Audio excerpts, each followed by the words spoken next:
it's so much hair gel and cologne. Like, we get in the car and I'm like, somebody's got to crack a window. I'm feeling faint. My mouth is watering. And it's like they can't get together and wear the same cologne. We've got two different odors kicking in a very small vehicle.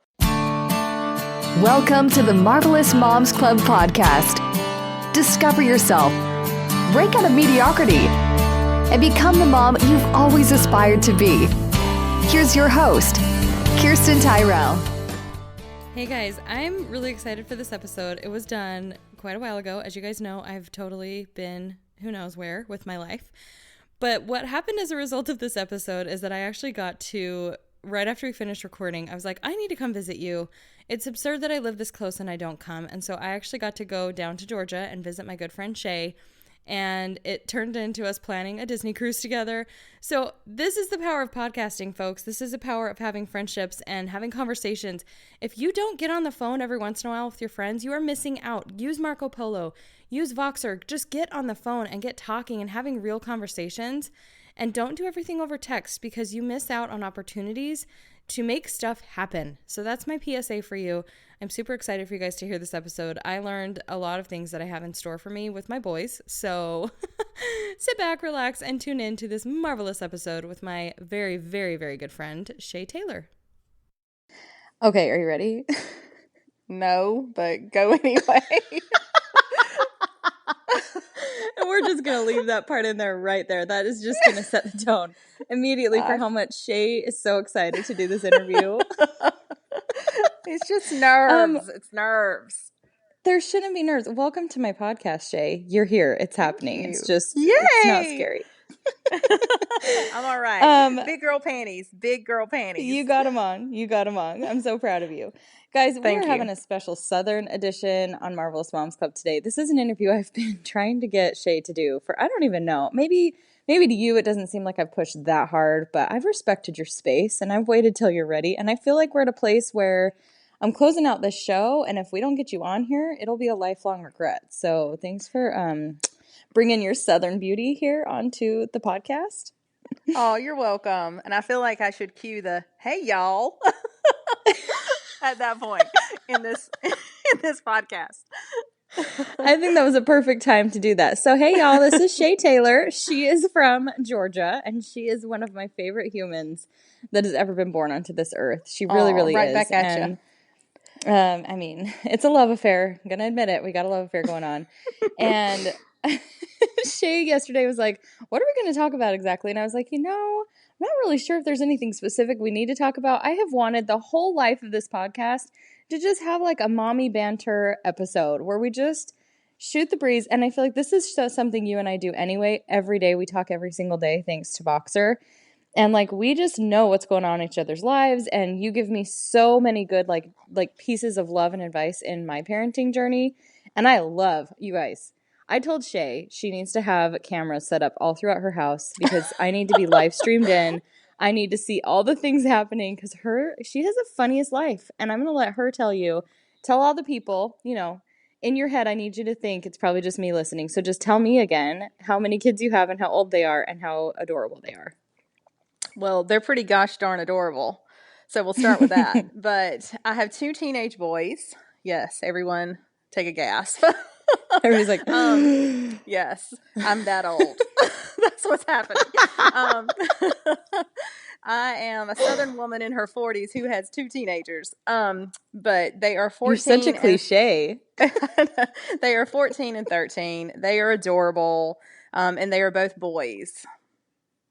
Mm-hmm. And I feel like we could just leave it right there like that and just let people leave it to the imagination. She's a boy mom in every sense. And the funny thing is, like, you and I met because we both sell mascara and we're in this beauty industry, and you have such a starkly different life. But I feel like you're like my future a little bit because I have 2 boys. Even though I have a caboose with a little girl with Felicity, I'm going to be going through the same stuff you're going through right now in about 5 years. So yes, I need you to teach me all the life lessons. I've got lots of Post-it notes with your name on them. Kirsten needs to know this. Oh my gosh. You're just going to send me like one of those weird binders. Just one a day. Oh my gosh. It's like a Post-it daily. Words of insight from Shae Taylor.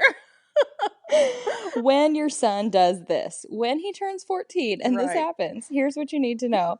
Yeah, Yep, that's right. I'm hoping that you're saving up all your knowledge because I'm definitely going to need it. And I need it now because you've been where I am. You've had these young children, and we talk about this a lot on the stages of motherhood. And sometimes people get so like, they get stuck in where they are and they kind of have a feeling like it's never going to change and it's never going to evolve. And I've been there when you have toddlers and stuff.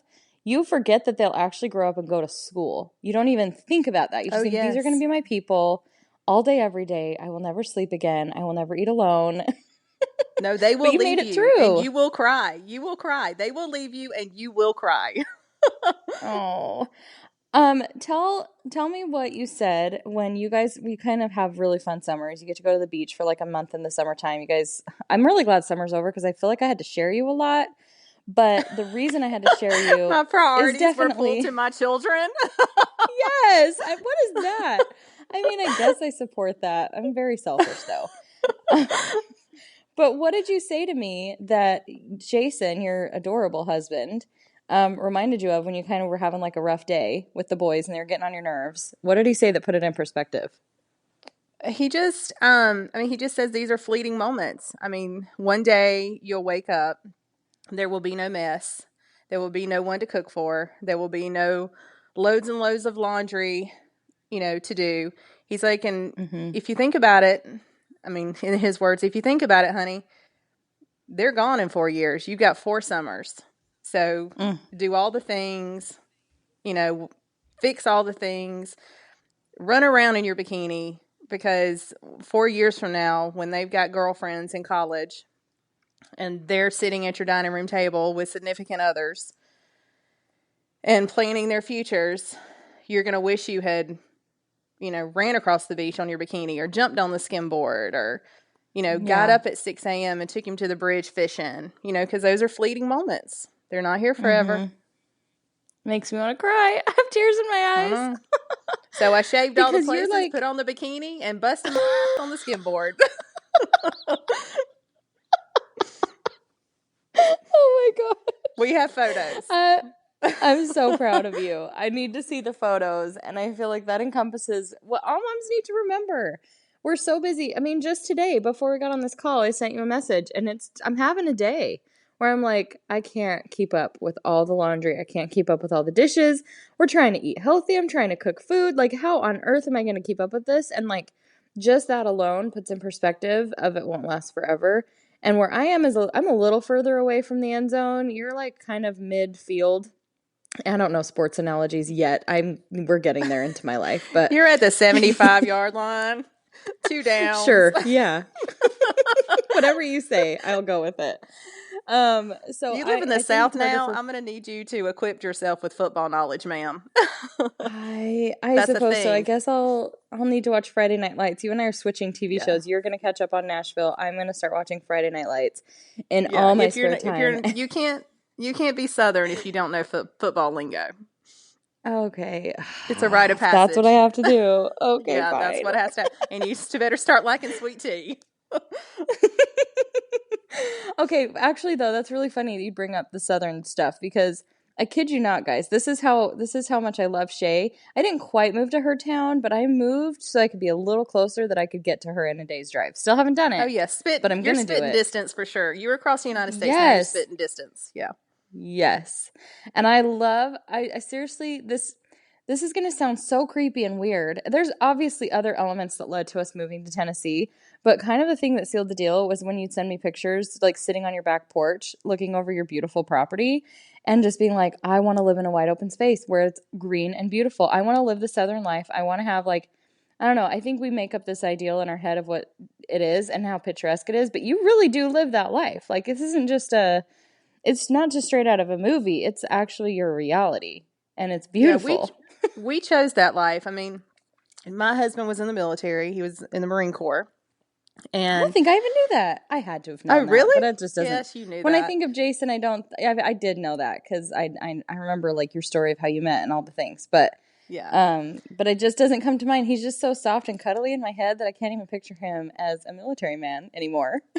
Yeah, I well, love him. if you ever do something wrong, you I'll get the know whole it. drill sergeant pointing the finger, like kind of vibe from him. But children children have a way of mellowing you out and bringing out your softer side a little bit. But Yeah. yeah, Yeah. he was in the Marine Corps, and then we actually lived in Atlanta, which I know is still Southern, but that's a big city to me. I mean, they have a Target, so that's something special. um, but he worked for Delta Airlines, and we lived there for a couple of years, a hot second. And one day we looked over at each other, and he said, "You just are not happy here, are you?" And I was like, "It's not that I'm not happy. I was like, I just don't feel like I'm the best version of myself. I don't feel like." Where I'm located and what I'm surrounded by fits my soul, and I want to go home. And so he said, "Okay, well, let's go home." So, a couple of months in planning, and we moved back to the farm. And this is just, there's some people thrive in New York City with the hustle and the bustle, and some people thrive in, artistic places like San Francisco, and that's just what they need, what their soul needs to be fed. And for me, it's a tractor going by every few minutes in my front yard, or wide open spaces, and the kids running around on ATVs, and the kids getting up at 6 a.m. and going to the deer stand, and us picking corn. We have National Corn Day around here. It's just that's the pace of life I like. That's my personality. Yeah. So that's just where home is. And what a good man to just be like, let's go where we need to be. I love that. I love that. And I love that it aligned with both of you, because he's happy there too. And you guys really have created a beautiful life. And I'm like holding back crazy laughter just when you said the tractor going by, because it just reminded me of how you did. You showed us a screenshot of like the tractor going by in the background of your live video that you're doing. And I just think it's so funny how, for me, it's a very different background out my window, but I seriously, someday I'm going to have like a replica of your life. Or maybe, I don't know, maybe I won't. Maybe this is as far Southern as I can get, but I think your life is so beautiful. And even though we tease and we joke about the fact that you don't have a Target and that you basically live in the middle of nowhere, there's so many people who I think would thrive on that same energy. And I think it's such a fun way to raise your kids. And it just kind of puts everything into focus. There's not a lot of distraction. You just have a lot of like what you want to create in your day. And you live close to your parents, right? We actually, yes, they live up the hill. I'm actually looking at their house right now. So yeah, Mom's getting the mail. I can see her walking by.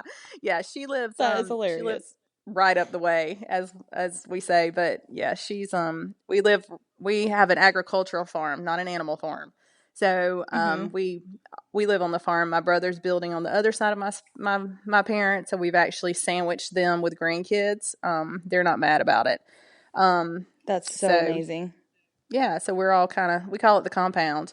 Griffin, it's funny because Griffin, my 14-year-old, has always said he watched 10 minutes of Downton Abbey one night when it was on. He was like passing through the house and looked up and saw 10 minutes of it, and he was like, "Did people live like that?" And I was like, "What do you mean like that?" And he's like, "All in the same house." And I was like, "Yeah, that's that's what they did." And he was like, "That's genius. I'm not understanding why we don't still do that." So his whole life goal has been to, my brother and sister-in-law and their two kids and us and my parents. Like, he just doesn't understand why we don't all combine homes and just live in some big elaborate, mansion type thing, homestead, I don't and all live together. Because he can't wrap his mind around why this is not becoming a compound. Like, can't we just all share space? You're like, "Son, this is as close as we're gonna get, and it is close. It's good. Well, we're good." I'm just like, there's gets where you got too many people barking orders. You got to have your own little domain. But he just that is Griffin living his best life, surrounded by all the people that he loves all the time. Well, sounds like he's like his mama then, because that sums you up to a T as well. He's a little bit like me. Yep. I love it. Okay, I want you to tell, these are just the freshest memories in my head because we just, had this conversation the other day. You took your boys to the football game. Again, going back to the football situation, you're at the point where you can drop your kids off to things and they're not going to die and they know how to go to the bathroom. And that to me just seems like a whole new world. But Because, like, even Ben's like, people just drop their kids off at a movie or at a concert. And I was like, yeah, teenagers actually kind of know what they're doing. And he's like, I don't know if I can do that. I'm like, well, our children are, it's hard to imagine dropping Connor off at a Taylor Swift concert when he's 8 years old. But Yeah, I tell wouldn't me what the recommend car that smelled actually. like. Well, so I've already said football in the South is big. Friday and Saturdays, those are designated rah-rah days. So you're dressed all in Yeah. your spirit colors. And I've always considered football to be more, the girls put bows in their hair and little facial tattoos and whatever. Well, we're in a new charted territory because this is the first year. My kids are 12 months apart. So we're in like the new phase where this is the first year we've actually dropped them off. We would let them kind of roam, but we were always in the gated area so we could get to them quickly. But this is the first year we've actually like dropped them off and left them and gone to do something ourselves. Ooh, So how did that feel? it was pretty awesome. I may have done a cartwheel and pulled a hammy, but it's pretty fantastic. So they come bebopping down the steps, and like it's so much hair gel and cologne. Like we get in the car, and I'm like, somebody's got to crack a window. I'm feeling faint. My mouth is watering, and it's like they can't get together and wear the same cologne. We've got two different odors kicking in a very small vehicle. And the hair is just so much hairspray and just so much gel to the point that I'm pretty sure that he could catch a football in his hair and it would probably stay. Like it just grab a hold, like those Velcro ball things, you know what I'm talking about, that you put on your hand and you throw the ball and it sticks. Yeah, I'm picturing that in my head. But it was just, pop shirts were pop collar, like polos, collar was up, popped. We got on our finest blue jeans. So much cologne, guys. So that's where we are. Oh my gosh. Okay, so I'm kind of like the mom who's going to be so freaked out by having teenage boys. Does it freak you out at all, like knowing they're going through all these hormonal changes? And the thing I love about you guys, though, is you keep such a really open relationship with your boys. And I think that's something people might struggle with. So what would you say to like other moms? First of all, does it freak you out to have teenage boys, or have you just kind of evolved into it? Because I think I have to remind myself, these are still going to be my children, the ones that I've known and had since they were babies. But is there ever like a weird where it just hits you all of a sudden these are young men and I have to kind of talk to them a little differently or have some different conversations? Well, it still shocks me, honestly, because when I look at Griffin and Eli, I see my babies. I still see that kid that I held in my arms all the years, rocked to sleep, read bedtime stories to. And every now and then they'll turn a corner and they'll have on, a pair of just athletic shorts and no shirt. Or they're standing in a doorway and they're taking up the entire frame. And I'm like, where did you come from? And so it's still, to this day, I kind of look at Jason and I'm like, did he grow 5 feet overnight? Like, what just happened? And it honestly still takes my breath away some days. But there's such beauty in all the seasons. And, there's such beautifulness in them being a newborn, but there's also such beauty in looking at them and saying, my gosh, I raised you well. And you are such a godly child, and you have such a giving heart, and you are so kind. And I have, all those years that I have tried to shape you into a certain mold, I see that mold forming now because he's in his teenage years, and it's just, you can almost see the adult they're going to become, and it is absolutely breathtakingly beautiful. Oh, so hold on, I gotta cry for a minute. I gotta get a tissue. But I have to say that I attribute most of our parenting style to Jason, and I defer to him because he is a boy, and we have 2 boys. But and I have always kind of pulled the curtain on some, especially sexual conversations when it comes to the boys. Like how their bodies are changing, all of that uncomfortableness that comes along with that. Yeah. And Jason he reiterates to me time and time again that if you're not having those conversations with your boys, someone else is going to. Their thirst for knowledge and them being, eager to know what's going on, they're going to find the answer somewhere. And so if they're not coming from you, they're going to come from Google or a kid at school or some, they're gonna find out what they want to know. So it's important that we are open enough to drive those conversations, because there's things about sex that I want them to know. I want them to know that it happens with someone that you love, that it happens after marriage, that it's a very intimate act. It's not taken lightly. And so we, as a parents, we have decided in this house to be the driving force of those conversations, and to always have an open dialogue with our children, no matter how uncomfortable it makes me. Because if they ever have a question, I want to be the answer, not a website or a kid at school, because their parents' morals or backgrounds or what they feel is appropriate may be very different from what Jason and I believe. So that's just how we look at things. That's good perspective, because I think it actually puts it in a different light of, not all the other kids in this world are bad and they're going to tell them all kinds of perverse things, but they might have a totally different moral upbringing. Their parents might be a little bit more loose. So, and it's not even, again, shaming that it's bad. It's just that it's different. And if you guys have a certain standard, and keeping an open communication on your side is going to be so much more beneficial than them adopting somebody else's way, because they have a totally different background and history with their family, and they've had different experiences, so they're going to have different viewpoints. So I think we tell the kids all the time, what that child's doing is not wrong. It's just not the way we do it. That's not what we do. And it's not, we don't want to bring shame upon that kid, and we don't want to say that we're right and they're wrong. We just want to recognize the fact that we're different, and that's not how we conduct ourselves in this house.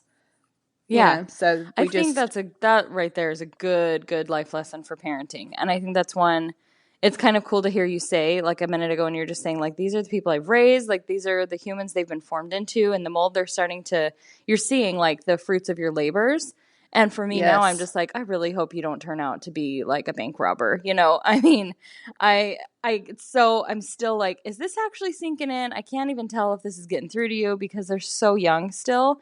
So it's great to hear, like, just keep doing it. Just keep sharing. Just keep being that example, and creating, like, a whole family culture and a whole family standard. And it doesn't matter what that looks like, as long as it fits for your kids and your family. And it'll work, right? Like what you're telling me is it will take shape. It will. And I it will promise become it will. something. Even when you feel like you're your own worst self, even when you feel like you're failed as a parent, I promise, just the fact that you love the person that you're with, that your house is filled with love, that you're a kind person, that you speak kind words, those things are far greater than sitting down and, making sure your kids are following all the rules, making sure their shoes are picked up, making sure they don't leave dirty plates around the house, making sure, they're doing their weekly chores. Those things are important, but as long as you're living in a house full of love and kindness, everything else just ends up working itself out.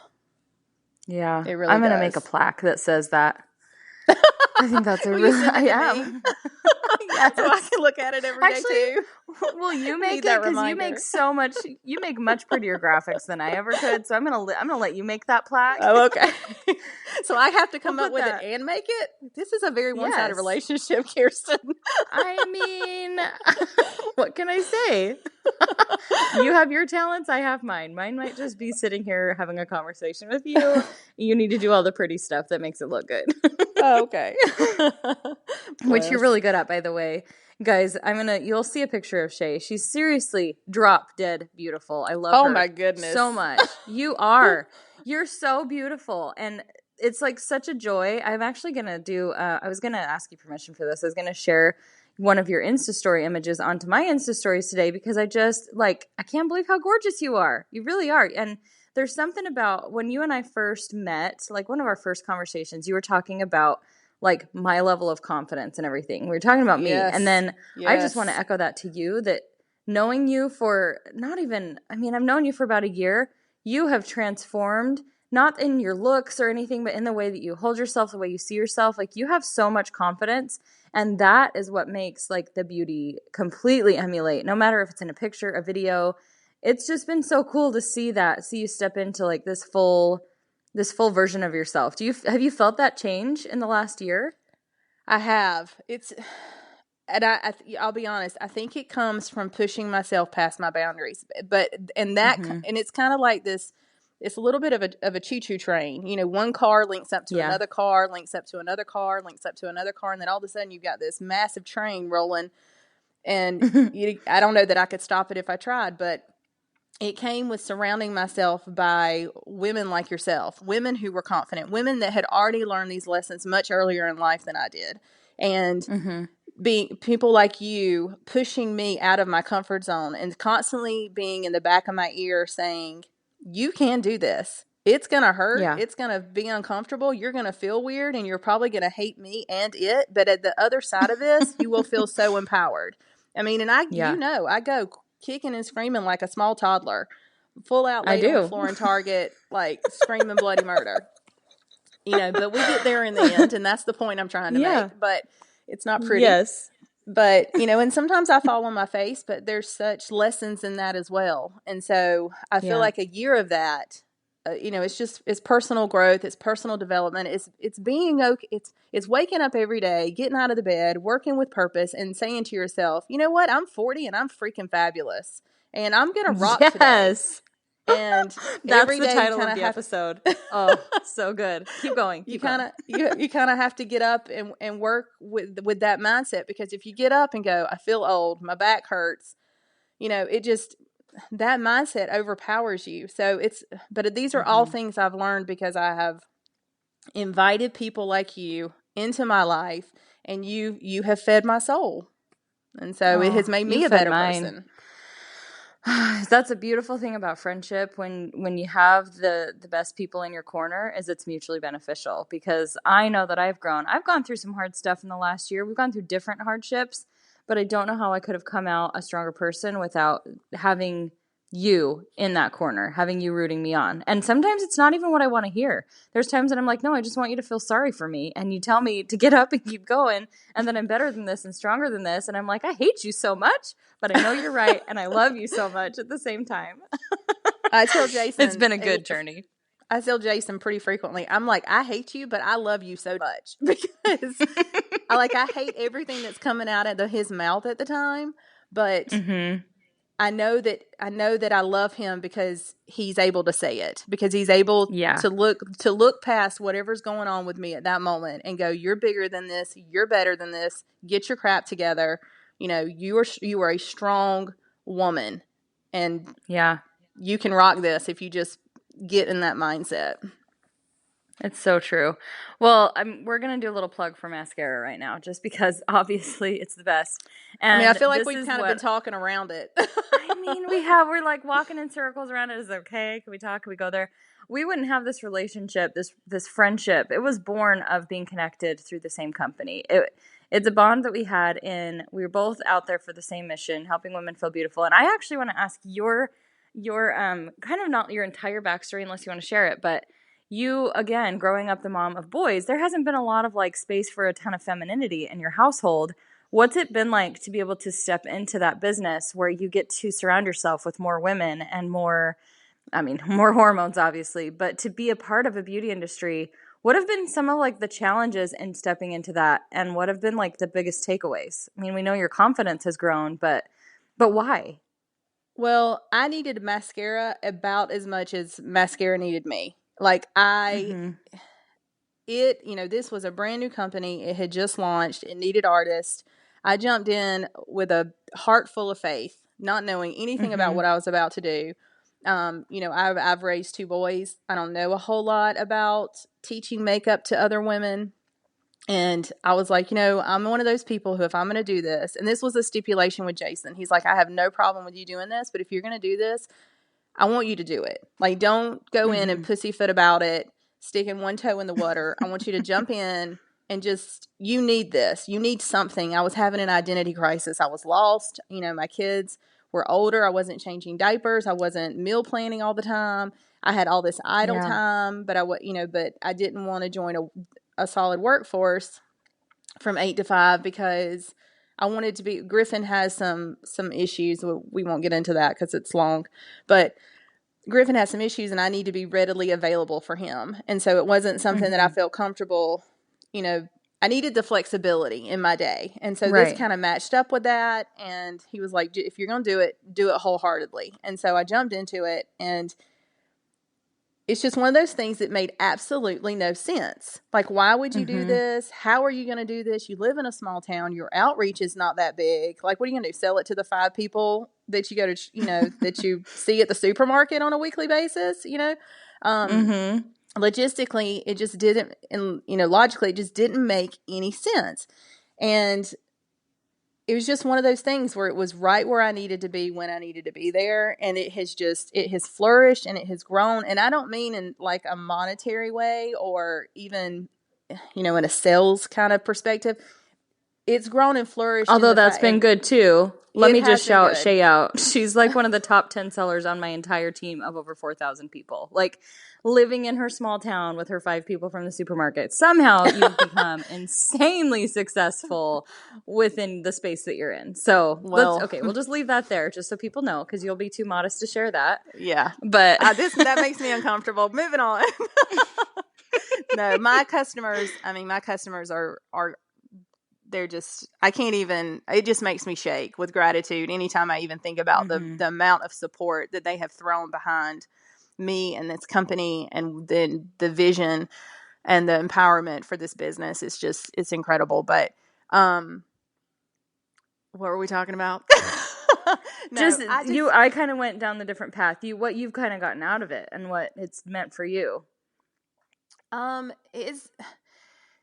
It stopped becoming about me very early on. As soon as I put my whole weight into this, is where I was going. As soon as I put my whole weight behind this company, it quickly changed gears. It was so much less about me and so much about everybody else, because it almost was a little bit of a high when a makeover would leave, and I would just see them when they couldn't stop looking at themselves in their mirror. When they left, they were doing a little bit more of a strut than when they came in. When you could see their shoulders they sat up taller. Their shoulders kind of rolled back a little more. You could tell they felt better. You could tell they felt, they felt beautiful. They felt empowered. At some point during this journey, I looked at Jason and I was like, this is what I'm meant to do.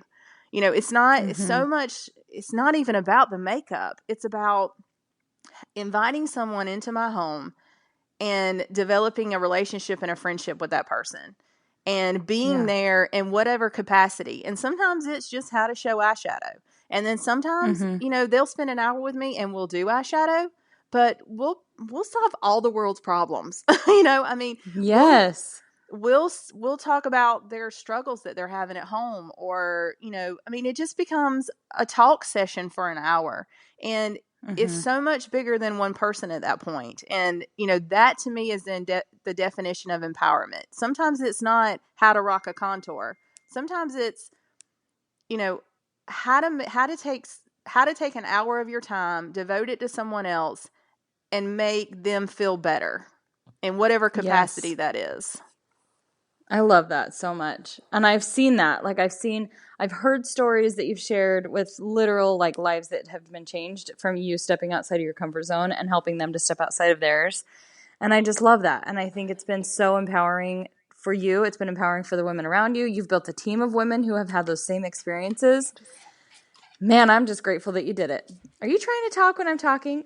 No, so I told you. Just kidding. Somebody just walked up off the porch. I told you this is the South. My next door neighbor came and brought me a gold bow for childhood cancer to put on my mailbox. Oh, that's so nice. I'm like, we're just gonna call it out like it is. I hear you whispering. I was gonna try to be nonchalant. Obviously, that didn't work too well. Oh well.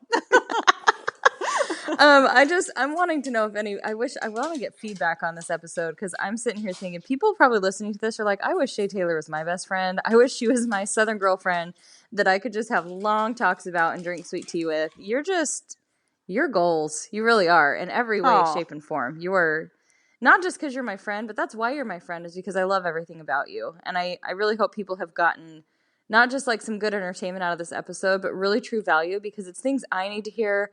It's one I need to re-listen to as my boys continue to grow up. And even just as a mom, the phases that we go through. I know we kind of jumped right off the mascara conversation, but obviously we owe a debt of gratitude to that, because it brought us together. And that's the best thing. People can say what they will about MLM, but the friendships I've been able to make that have led me to move across the country so I can be closer to those people, that is huge, right? Like, I'm so Oh glad my you gosh. jumped in both feet. Yeah, I had such a stigmatism of MLMs, and I don't know why. I guess you just tend to grab onto the negatives more than the positives when you Yeah. hear people talk about things, which is bad. That's been a huge life lesson I've learned through this, but I cannot Yeah. say, and I don't have experience with any other MLM, but I can simply say this about the one that I'm attached to. I will stand tall and I will stand proud because it has been nothing but a blessing. I love it. Amen. A to the men. You're Whoop, fabulous. whoop. I'm so grateful that you were brave and got on my podcast. It's going to be down in history, one of my favorite episodes of all time. So Oh, I love sweet. you. Thank you. I love you more. I ask everybody this, and I don't even know if I prepped you for this, but you're going to answer it. It's going to be beautiful. What makes you a marvelous mom? I don't know that I am a marvelous mom. I think I'm the best mom that I can be in the moment that I am. I mean, I don't always do everything well. I look back on things and think, God, I wish I'd have done that different. But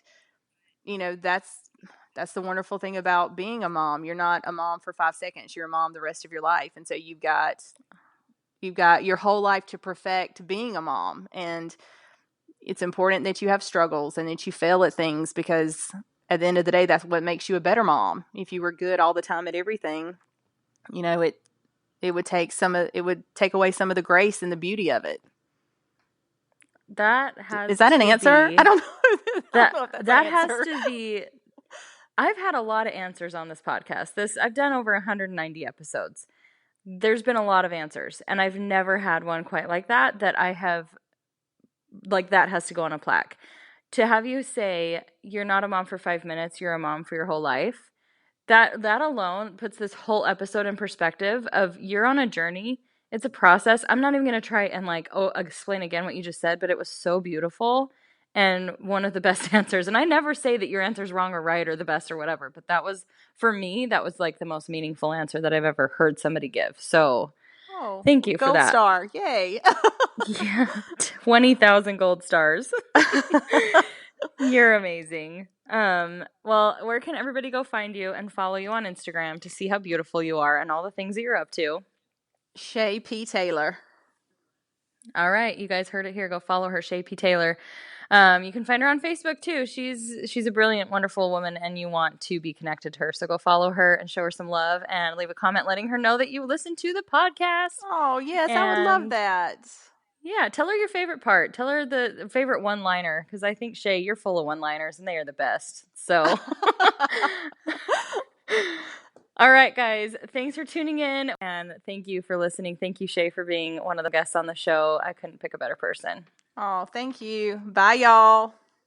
Bye, y'all. Have a good day. Listen up, girl. Are you a Rachel Hollis fan, and are you currently running a network marketing business of any kind? I want to help you to glow up your business. Yeah, like blow up, but glow up, because we are holding a special event here in Nashville, Tennessee, March 1st and 2nd at Opryland, and it is going to be life-changing. We've brought in the best of the best. Our keynote is Rachel Hollis. She'll be speaking to you live, and we've got the best training to help you not just this year, but every year in your business to have the success that I know you are dreaming of.